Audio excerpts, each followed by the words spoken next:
Buenas tardes, teleauditorio de Sede Televisión Degollado. Yo soy el profesor Héctor Ortiz Montes y en esta ocasión tengo el gusto de presentar a todos ustedes esta obra magnánima con respecto a la historia de nuestro pueblo, Degollado, Jalisco. Como ustedes saben, la historia de nuestro pueblo ha sido muy relevante para todos nosotros, pero no tenemos una obra donde se plasme, una obra que nos explique con claridad y con información fidedigna de cómo se ha ido formando nuestro querido pueblo. En esta ocasión, el historiador José Manuel Lauro Treviño Curiel tiene a bien un trabajo muy especial donde ha sido recopilado en este libro toda esa historia del cual yo me refiero. Ustedes saben que únicamente contamos con 2 tomos, pues un poco escuetos podríamos decir, el del señor Margarito Quesada y de un señor Navarro posteriormente. Pero lo que allí se dice han sido narraciones recopiladas por medio de narrativas orales, donde no se ha llevado a la tarea de comprobar, de corroborar esos hechos como fueron, como las personas los están platicando. En este caso, el historiador al cual yo me refiero, señor José Manuel Lauro Treviño Curiel, se ha dado a la tarea de investigar, de comprobar y de plasmar en esta obra todos esos sucesos. Esta obra está muy amena, tiene una narrativa muy clara, muy suave. Uno se empieza a introducir en ella y no deja uno de leerla. Le gustaría uno casi terminarla de un solo golpe. Entonces, en esta ocasión tenemos la presencia del autor de esta obra, José Manuel Lauro Treviño Curiel. Muchas gracias por estar con nosotros. Muy buenas tardes. Es un placer tenerte aquí y queremos que en este día pues nos expliques cómo te nació, de dónde surgió tu idea de hacer esta obra de la cual estamos hablando el día de hoy. Sí, gracias y muy buenas tardes por el apoyo, por las atenciones que le prestan a su servidor. Ciertamente, esta obra nace por una inquietud de la cual traigo un libro anterior que varias personalidades de aquí de Degollado me hicieron el favor de adquirir, y se trata de Requiem para los olvidados de la Revolución Mexicana. En este libro es un ensayo meramente genealógico en la búsqueda de respuestas a mi origen, quién soy, por qué estoy aquí y qué circunstancias me han acompañado históricamente. En el libro de Requiem narro aproximadamente 26 generaciones enlazadas cronológicamente sin perder un eslabón. Este libro llega a manos equivocadas porque no iba dirigido a ellos, pero en esa ocasión que lo leyó denotó que mi manera de investigar estas situaciones las enriquezco con información de archivos históricos de la nación, de archivos parroquiales, de archivos de presidencias municipales y, como es el caso, panteones. Muy bien. Sí. Me invitaron que si tenía mayor información sobre el pueblo de Degollado, que les compartiera mis investigaciones. En este caso me refiero a mi crítico, el licenciado Salvador Cendejas Rizo, y entre una de sus propuestas me sugiere que si tengo investigación al respecto de este pueblo, la comparta, que la nutra de información fiel. Y me aboqué a compartirles a ustedes este trabajo. Es el motivo por el cual me aboqué a indagar en archivos históricos de nación y de toda índole. Mira, yo ya he leído la obra de Margarito Quesada. Ahora que he leído tu obra, me encuentro con muchas contrariedades con respecto a las que tiene la obra de Margarito. Tú me aseguras que esas situaciones las has comprobado por medio de actas, investigación en el Archivo de la Nación, investigación en tanto panteones y también pues crónicas orales que varias personas te han comentado. La pregunta es, ¿cómo llegas tú a afirmar bien que esas, pues no tanto contradicciones, sino correcciones que se le puede hacer a la obra de Margarito Quesada y que están dentro de tu obra, las plasmas y las expones en esa narrativa tan amena que tú tienes? ¿Cuál fue esa fuente de información donde tú llegas a redactar esta obra, más o menos? Sí. En la actualidad, con el avance tecnológico, la computadora nos permite accesar a varias páginas donde hay los registros parroquiales. Si nosotros nos remontamos a los años de 1850, quien en realidad llevaba el censo de población era el clero. Todavía no se instituía el registro civil por parte de Benito Juárez. Muy bien, como te decía, esta obra me ha parecido muy excelente en cuestión de la forma de narrarlo, en cuestión de la organización de los temas, una secuencia. También me gusta mucho que aquí hablas de la historia de México, que fue cómo fue afectando la historia de aquí de nuestro pueblo. Y preguntándote con respecto a la obra de Margarito Quesada, las afirmaciones que haces en tu obra y las afirmaciones que tiene Margarito Quesada contrastan, pero veo que como tú nos explicas, las has comprobado por medio de las actas, por medio de archivos de la Nación, por medio de los panteones también, porque veo que ahí sacas mucha información. Y me gustaría que nos platicaras cómo te fue a ti al hacer esa investigación, qué experiencias tuviste, qué sinsabores, qué alegrías, porque me imagino que de todo haber habido en tu arduo trabajo que nos expresas, y sí me gustaría que nos comentaras un poquito de esa experiencia tuya. Sí, en este trabajo de recopilación genealógica llevo invertidos 16 años. Tras de ello viene una historia oculta. En realidad, la historia de México viene siendo muy maquillada. Y en cierta parte hay mucha influencia por parte del clero. Entonces, la consecución de mis raíces, saber quién soy, por qué estoy aquí, me motivó a seguir indagando por lo que llamamos conquista de América. ¿Sí? Entonces, tu servidor lleva 500 años de investigación genealógica con antecedentes increíbles. Me fascinó, dentro de lo que se puede decir, la verdad de los acontecimientos en el México colonial. Recordemos que a América llega también la Santa Inquisición. Lo sorprendente de esto es que en las tropas de conquista viene mucha persona de origen árabe, italiano, portugués, español y el judío converso. Me llevé la gran sorpresa al indagar mis raíces que el judío converso tiene 900 años antes de Cristo en España. Muy buen dato. ¿Sí?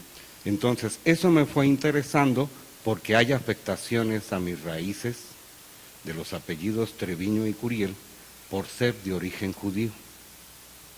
Y de ahí vengo enlazando lo que es el libro Requiem.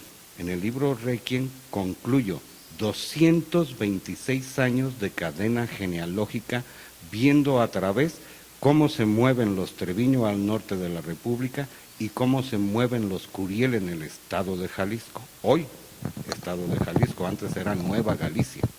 Así es.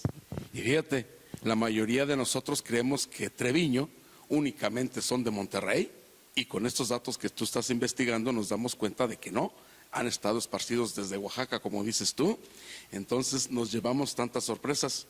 También en el libro tenemos muchísimas sorpresas, porque yo me he quedado anonadado al encontrar datos que teníamos arraigados desde hace tiempo, porque como les decía, la obra de Margarito Quesada, pues nosotros la tomábamos como que fuera la máxima verdad, y sin embargo, no hay verdades que duren mucho, porque cuando se empieza a descubrir, cuando se empieza a investigar, nos encontramos tantas otras cosas verdaderas que nos damos cuenta y nos sorprendemos por ello. Una de las cosas bien importantes es que aquí en el pueblo siempre conocimos al general Ángel S. Bravo, y sin embargo tú aquí en tu obra nos explicas el significado de la S, y es muy importante para todos nosotros no nomás conocer ese dato, sino también me impresiona mucho cómo mencionas y abordas tú los sucesos cuando el bandolero Chávez atacó aquí a Degollado. Me impresionó también todas las personas que tú mencionas que fueron asesinadas, no nomás las que se mencionan en la obra de Margarito Quesada. Y lo que más me gusta es la forma en que al final nos das los datos de que Chávez fingió su muerte, cosa que casi no se daba, porque todos damos por hecho que Chávez había fallecido. Sin embargo, aquí, en las actas que tú revisaste de Tonalá, nos quedamos sorprendidos con toda esa información. A la vez, quiero felicitarte por tu arduo trabajo. Quiero invitarles a que si ustedes tienen la oportunidad, adquieran la obra, la consulten y las dudas que tengan, el señor Lauro tiene su Facebook abierto para todas las preguntas que gusten hacerle, para que les aclare las dudas que tenga. Él aquí nos afirma que el pueblo se debería haber llamado Santos Degollado, cosa que muchas veces se nos hace curioso, se nos hace extraño, pero él tiene en su investigación bases donde nos puede demostrar que el pueblo se debería llamar Santos Degollado. Es una de las cosas que nos impresiona. Y no nomás esa, tenemos bastantes cosas que a mí, bastantes datos que a mí me han dejado impresionado. Gracias por toda esta información que tú nos proporcionas, y quisiera que ahora nos contaras cómo fue que encontraste todos esos datos con respecto a la masacre que hubo aquí con el bandolero Chávez. Bueno, una de las principales fuentes que obtuve fue que los Curiel forman parte de la defensa del pueblo. Yo traigo dos historias que a la vez considero una responsabilidad muy grande con respecto al pueblo de Degollado. Primero, soy descendiente de los antiguos hacendados Curiel, a los cuales se les culpa de la masacre y defensa del pueblo. También traigo una responsabilidad genealógica porque soy bisnieto de don Jesús Navarro Castellanos. Es otra de las dudas que le doy, que no es Gutiérrez. Exactamente. Es Castellanos. Para ello muestro actas de bautizo. Sí. Fecha. Y todo eso se puede accesar a la internet hoy en día. Claro. Anteriormente, yo respeto mucho el trabajo de don Margarito Quesada y también el trabajo de mi pariente José María Navarro. Les recuerdo que soy ancestro también por parte de los Navarro. Pero estas informaciones hoy se pueden acceder. Sí. Ellos no tuvieron esa oportunidad de la tecnología de hoy, pero sí sentaron bases para poder dar seguimiento a lo que ellos narraban, cosa que a mí me toca corroborar si es cierto, si es mentira. Mi interés más que nada es al pueblo de Degollado sentarles las verdaderas bases de su fundación. Aquí, por ejemplo, hay otro mito. Se le nombra a mi tatarabuelo Jesús Navarro Castellanos ser el fundador del pueblo, y no. La principal responsabilidad recae en su señor padre, que es don José María Navarro Asensio, el cual tiene su origen en Arandas, Jalisco. Doy fechas de bautizo y mes en el que se realizó eso. Entonces, le he dado un seguimiento a todo personaje histórico que hoy forma parte de la cultura e historia del pueblo de Degollado. Tengo también otro dato muy importante, que muchas personas de aquí, de este municipio, creen que el pueblo se llama Degollado, que porque antes aquí degollaban personas, cosa que vemos que inclusive los mártires a los cuales se menciona en la obra de Margarito Quesada no fueron degollados.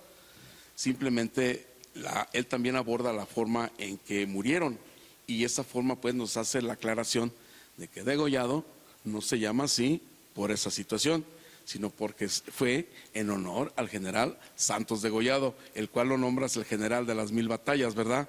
Porque dices muchas hechas y no ganadas. Nuestro querido pueblo Degollado orgullosamente lleva ese nombre, ese apellido del general, gracias a que cuando se irguió cabecera municipal se le dio ese nombre, ya que antes se llamaba San Ignacio de los Encinos en forma eclesiástica y San Ignacio de Morelos en forma civil. Me gustaría que nos narraras un poco de la historia cuando Degollado deja de ser perteneciente a Ayotlán y se forma ya cabecera municipal y lleva el nombre que tiene y donde tú afirmas que debería ser Santos Degollado. Sí, efectivamente, este nombramiento se da el 31 de diciembre del año de 1861 por acuerdos de los diputados de la época. Se maneja mucho la influencia que tuvo Ángel Bravo Sánchez, el cual es su verdadero nombre, y también por ahí dentro de las investigaciones me informaron de que el esposo de Ángel Bravo era Anita Íñiguez. Aquí hay una mentira. En primer lugar, Anita Íñiguez es su suegra. Su esposa es Josefa Romero Íñiguez. También se menciona que fueron los antiguos dueños de Huáscato. Ninguna de las dos familias, ni por parte de los Íñiguez, ni por parte de Ángel Bravo Sánchez, que es su correcto nombre, repito, fueron dueños de la hacienda de Huáscato. Estas familias fueron administradores. De acuerdo a mi investigación, traigo de que Luisa Sánchez de Tagle, desde España y a través de su representante en América, vende el latifundio de Santana Apapueco. El latifundio de Santana Apapueco comprende el estado de Zacatecas al sur, San Luis Potosí, Querétaro, Guanajuato, Michoacán y Jalisco. Eso es el latifundio de Santana Apapueco. Y los Sánchez de Tagle estaban bien con Dios y su participación al diezmo es entregar estas tierras, entre ellas incluye Huáscato. No hay propietario, es un diezmo por parte de doña Luisa Sánchez de Tagle. En este caso, don Ángel Bravo Sánchez funge como administrador. También tengo dentro de las investigaciones que el primer presidente municipal es exactamente Ángel Bravo Sánchez.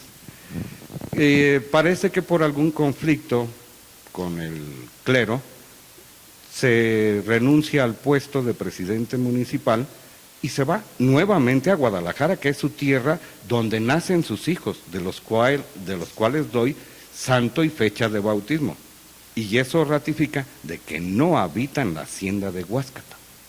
Se casa Josefa Romero con Ángel Bravo en la parroquia de Ayotlán, mismas fechas que vierto ahí, pero sus hijos nacen en Guadalajara.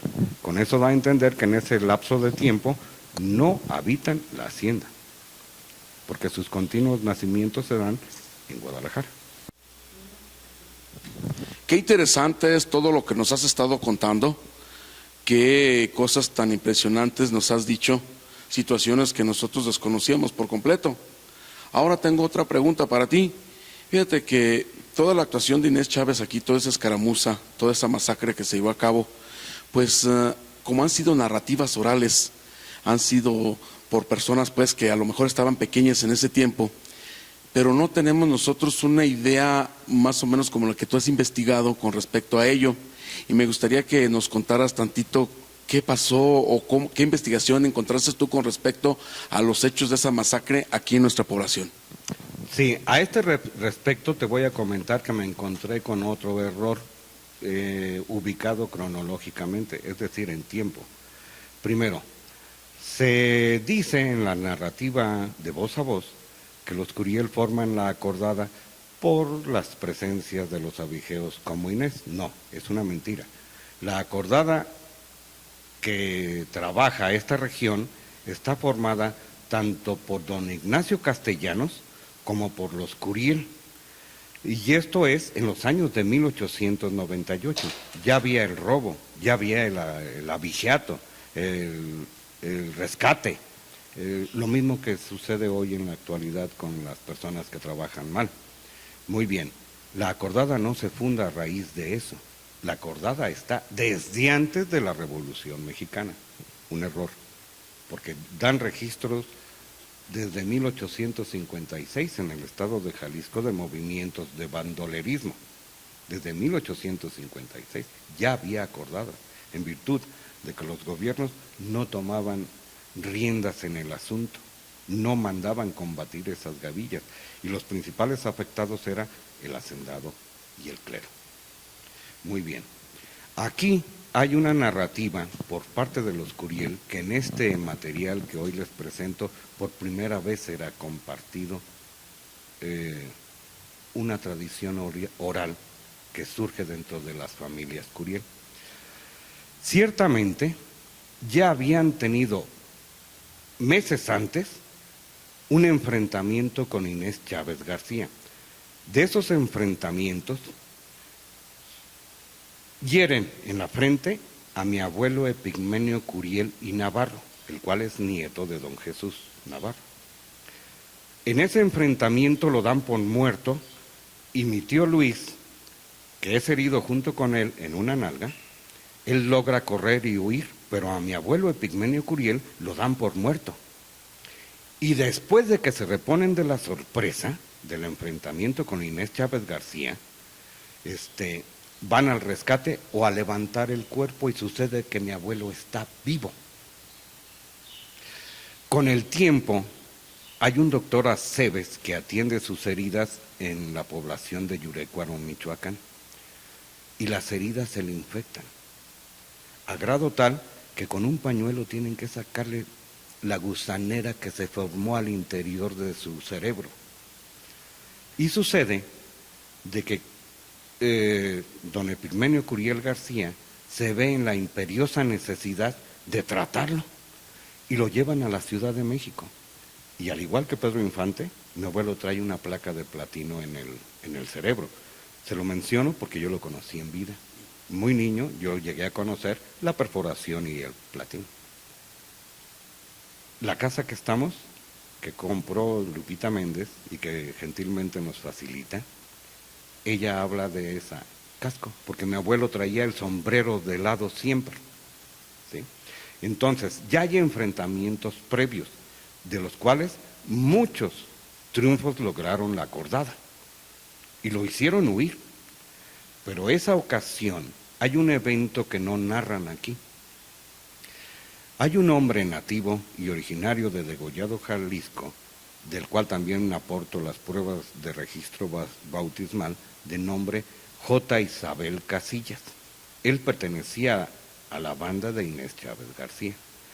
Este señor le ordena a don Epigmenio Curiel García que le entregue la yegua, a lo que mi abuelo responde en la narrativa que les presento, que vaya por ella. Ya era gente adulta, mayor, de 70 años, lo que enfrentan. Y ya tenía el mal de Parkinson, temblaba mucho la mano de mi bisabuelo. Y esos son los movimientos previos, porque los Curiel le infringen grandes derrotas a su banda, hasta que viene la masacre del 24. Esa es una verdad que aquí les hago constar, que no había sido partícipe de la historia conocida del pueblo. Eso de la narrativa, yo le doy seguimiento a Inés Chávez García desde el día 18-19 de diciembre de 1917, dando los momentos previos antes del arribo aquí, para cuando está en los días 18, 19 y 20 de diciembre, está en La Palma, Michoacán, atacándola e incendiándola, violando a la mujer, pidiendo rescate. Igual, tortura en la narrativa que aquí les presento a un cura de Zaguayo y lo arrastra, lo deja inválido, Inés Chávez García. Y luego de ahí se viene a Tanuato. De Tanuato pasa a lo que es Yurecuaro. El día 23 de diciembre quema la presidencia municipal de Yurecuaro sin que el ejército, estando en la estación Pati, intervenga. Y de ahí pasa por la hacienda de don Refugio Curiel García, misma que es abandonada. Pero un día antes, don Refugio Curiel García informa a sus hermanos, los cuales ya contaban con teléfono. El teléfono llega a Degollado en el año de 1903, al igual que el telégrafo. Y los primeros en tener línea telefónica son los ricos hacendados, primero que la presidencia municipal. Ahora, como hacendados eran medieros, la mitad era para el hombre que la trabajaba y la mitad era para el propietario del campo. Eso es un hacendado mediero. No utilizaban la moneda acuñada del hacendado común y corriente, sino el circular. Muy bien, pero volvamos a los eventos previos. Inés Chávez García atraviesa el día 23 a las 11 de la mañana, abandona Yurécuaro y pasa el río Lerma por la hacienda de don Refugio Curiel García. Y de ahí se va a pernoctar a lo que es la hacienda de Huáscato.